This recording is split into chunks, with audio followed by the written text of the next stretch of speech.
course is called Voices in Global Health, and the goal is to examine issues of cultural competency in global healthcare, with the overarching objective being to call into question cultural norms and to begin to listen to people living in those countries.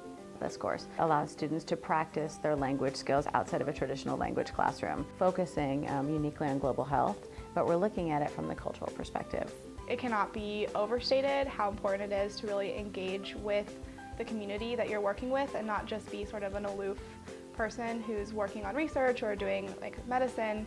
And so being able to use the language at least enough to kind of establish a rapport with your patients and the people you're working with and build more of a partner relationship in the community versus just coming in and imposing ideas. I think all of that requires language and having an understanding of the different ways that people see health issues. One of the hallmarks of the course is that they have the opportunity to talk to someone from Senegal, Cameroon, Mauritius, or Morocco.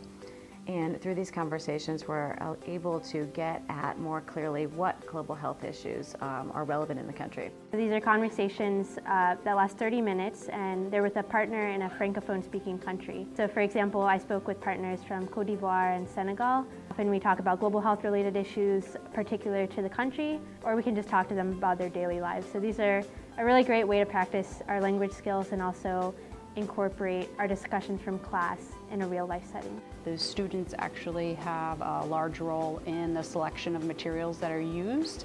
So each week there's a student leader, and that leader selects texts to discuss in class and leads the discussion in class. I think students, because they do have control over some of the topics in the course, they can really bring their interests into their studies and orient the discussions along the lines of whatever those interests are. So I strongly believe that students need to be culturally competent, and that means linguistically competent as well as they try to interact with different institutions and different companies and different jobs. I think that just the small size of the class is really conducive towards really in-depth discussion and a lot of participation, which I really like.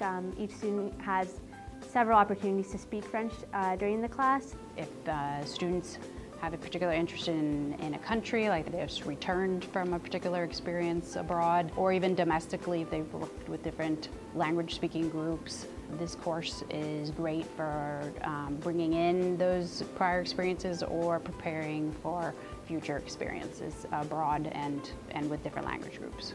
Whether you're working in a local community and what you want to do is travel and be really hands-on in a grassroots area, or whether you're working in a multilateral organization but you're in constant communication with key players from different communities or government officials, it's really important to be able to communicate in that language. I also think fundamentally it's just a way of showing respect for whatever community you're working with. This course would be a great way to supplement global health curriculum, and it's a great way to keep your language skills going, especially if you don't have time to take a traditional language class. It's a fantastic preparation for service work abroad, but it's also a great way to continue and give some sort of debriefing after the cultural experience abroad. And so these can be seen as sort of bookend courses to complement the experience abroad.